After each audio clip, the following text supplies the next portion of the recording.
तो कुछ तोते आंख से आंख मिलाकर एक दूसरे से बात करते हैं, और अगर कुछ नया दिख जाए तो उस चीज के बारे में जाने बिना शांत नहीं रहते हैं। ये कभी कभी अपनी गर्दन को हिलाकर अपने डांस परफॉर्मेंस को शो करते हैं, और अगर इन्हें गुस्सा आ जाए तो ये तोते अपने दबदबे और पावर को दिखाने के लिए अपने पंखों को फैलाकर दूसरे पक्षियों को डराते हैं। इसलिए ये तोते सभी के दिलों में राज करते हैं। लेकिन रुको, यहाँ सिर्फ ये तोते ही टैलेंटेड नहीं होते हैं, कुछ दूसरे तोते भी इनसे कई आगे होते हैं, जो अपनी बात को मनवाने के लिए घरों की छतों, खिड़कियों और गार्डन की कुर्सियों पर कब्जा कर लेते हैं, जिसके कारण इनके सामने हार मानना ही एकमात्र रास्ता रह जाता है। लेकिन इन तोतों का ह्यूमंस के साथ इतना घुलना मिलना कैसे पॉसिबल है? क्या इन तोतों को ये डर नहीं है कि इन्हें पकड़ा भी जा सकता है? आखिर ये तोते किस कंट्री में इतना फ्रीडमली घूम रहे हैं, जहां ये काफी ज्यादा हैप्पी और एक्टिव हैं? जगमगाती रोशनी में डूबा ये खूबसूरत शहर, जो ये है सल्फर क्रेस्टेड कॉकटू, जिनके सिर के ऊपर दिखाई देने वाली येलो कलर की हेयर स्टाइल इन्हें सिडनी का हीरो बनाती है। ये तोते सिडनी के हार्बर ब्रिज के आसपास वाले एरिया में बिना किसी डर के घूमते रहते हैं। सिडनी का ये एरिया ग्रीन जंगल नहीं बल्कि कंक्रीट का जंगल है, और इस कंक्रीट के जंगल में इन तोतों को सब कुछ पता है कि इन्हें कब और कहां पर रुकना चाहिए। और इन तोतों की सबसे अधिक पसंदीदा जगह है ये रॉयल बोटैनिक गार्डन, जो कि सिडनी के हार्बर ब्रिज के पास ही मौजूद है। सुबह के 9 बजे लोग गार्डन में टहलने आए हैं, लेकिन ये अकेले नहीं आए हैं, बल्कि इनके साथ ये पक्षी भी गार्डन में टहलने आए हैं। ये गार्डन काफी ज्यादा कूल और क्लीन है, इसलिए यहाँ इन तोतों का जमावड़ा लगता रहता है। इस पार्क में झरने व तालाब को काफी अच्छे तरीके से डेकोरेट किया गया है, और साथ ही डेकोरेट किया गया है यहाँ की ग्रीनरी को। गार्डन में लगी मुलायम और मखमली घास, जिनके मुलायम और कोमल तने इन तोतों के लिए इतने मीठे होते हैं कि ये तोते इन्हें चुन चुन कर खाते हैं। और जब गार्डन का माहौल शांत रहता है तो ये तोते भी कुछ समय के लिए शांत हो जाते हैं और शोर मचाना भी कम कर देते हैं। लेकिन इन तोतों का कुछ समय तक शांत रहने का मतलब ये नहीं कि ये काफी ज्यादा खुद पर धैर्य रखने वाले पक्षी हैं। नहीं नहीं, ये आपकी गलतफहमी है, क्योंकि अगर ये तोते अपनी शरारत पर आ जाएं, तो शायद ही कोई इनके शोर शराबे और नटखटपन से खुद को बचा पाएगा। जब ये तोते सिटी से दूर किसी ऐसे एरिया में होते हैं जहां ये छोटे ग्रुप में मौजूद हों, तब ये तोते अपने आप में ही मस्त रहते हैं और ग्रुप में रहकर अपनी दिनचर्या को पूरा करते हैं। लेकिन जब ये काफी ज्यादा संख्या में होते हैं तो जमीन हो या आसमान, हर जगह इनका शोर शराबा ही सुनाई देता है। ये तोते निडर होते हैं, और अगर इनके ग्रुप के बीच कोई मामूली इंसान फंस जाए तो ये तोते फिर अपनी शरारत में आकर लोगों को परेशान करना शुरू कर देते हैं। और इनका पहला टारगेट होता है गार्डन में घूमने आए लोगों के शूज। इन तोतों की नजर एक बार शूज के ऊपर पड़ जाए तो ये तोते शूज की चीर फाड़ करने के लिए लोगों के पीछे पड़ जाते हैं। शायद ये तोते भी शूज पहनने का एक्सपीरियंस लेना चाहते हो। लेकिन इन तोतों को शूज को काटने के साथ साथ डांस करने का भी बहुत शौक होता है। और अगर गार्डन में कोई व्यक्ति इन्हें रील्स बनाते हुए दिख जाए तो ये तोते कैमरामैन के कैमरे को भी नहीं छोड़ते हैं और कैमरे की हर चीज को तोड़ने की कोशिश करते हैं। दरअसल ये तोते नकलची होते हैं और दूसरों की कॉपी करने में एक्सपर्ट होते हैं। इन तोतों के इस टैलेंट के चलते ये सिडनी के सबसे स्मार्टेस्ट टॉकिंग पैरट के नाम से फेमस हैं।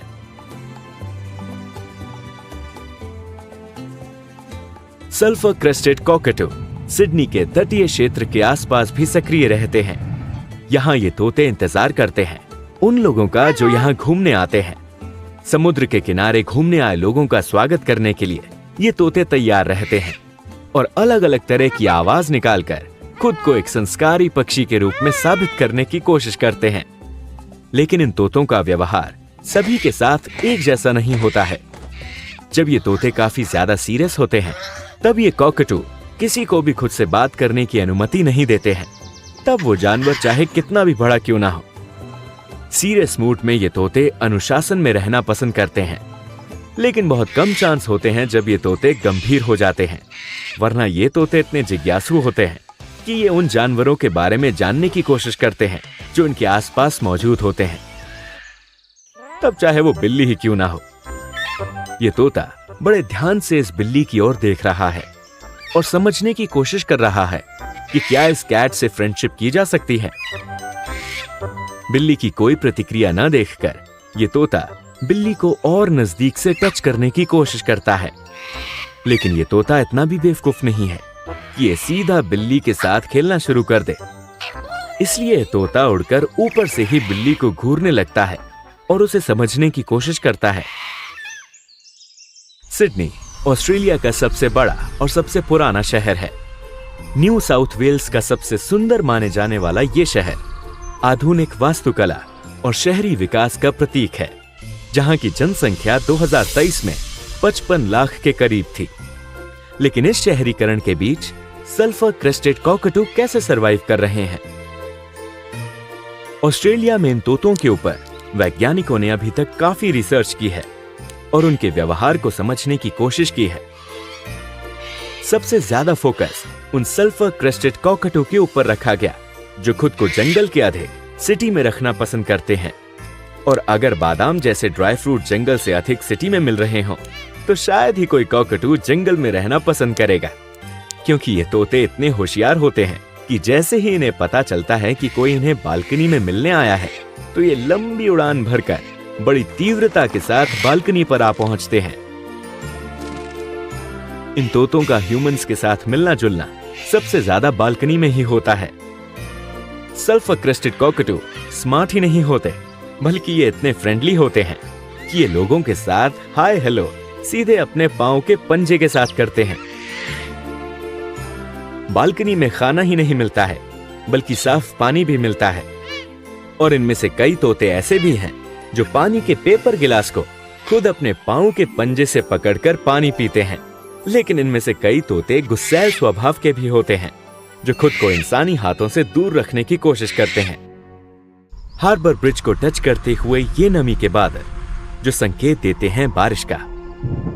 बादलों के इकट्ठा होने से हार्बर ब्रिज का भाग कभी अंधेरे से तो कभी चमकती रोशनी से खूबसूरत हो जाता है, और फिर बिजली की एक गड़गड़ाहट से बारिश शुरू हो जाती है। ऑस्ट्रेलिया में तेज तूफान और बारिश से खुद को बचाने के लिए इन तोतों के माइंड में एक ही सुझाव सूझता है, और वो है लोगों के घरों की छत और बालकनी।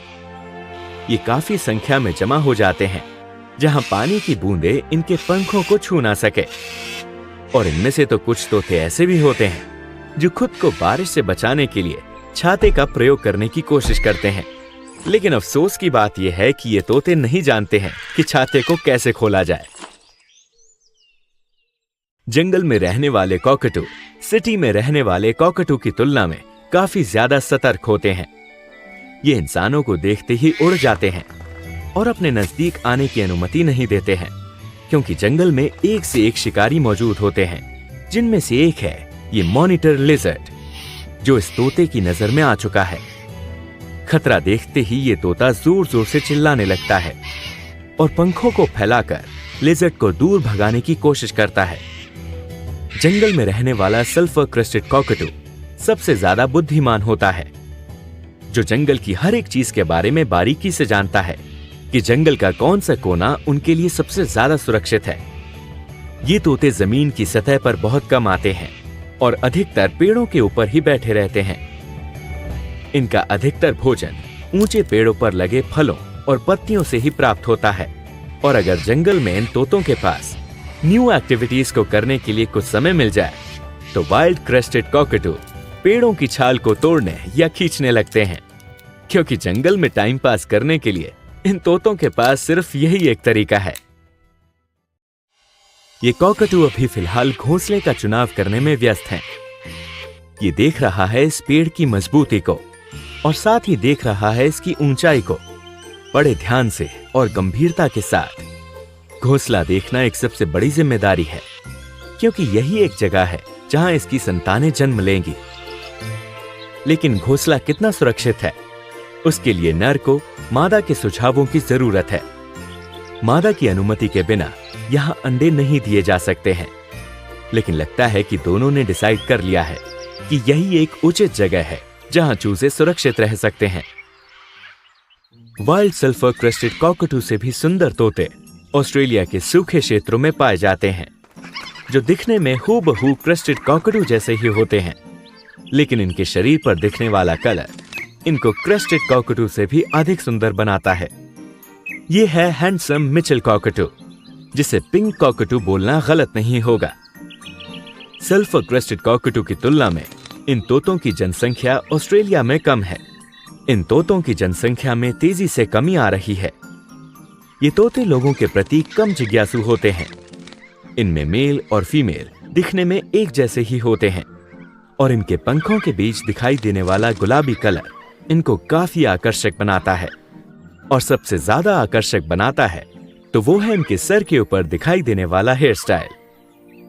ये पिंक कॉकटू पूरे जीवन काल तक एक साथ रहते हैं और सूखे जंगलों में रहना पसंद करते हैं, जहां ये पेड़ों के ऊपर लगे हुए जंगली फलों को खाकर अपना जंगली जीवन व्यतीत करते हैं।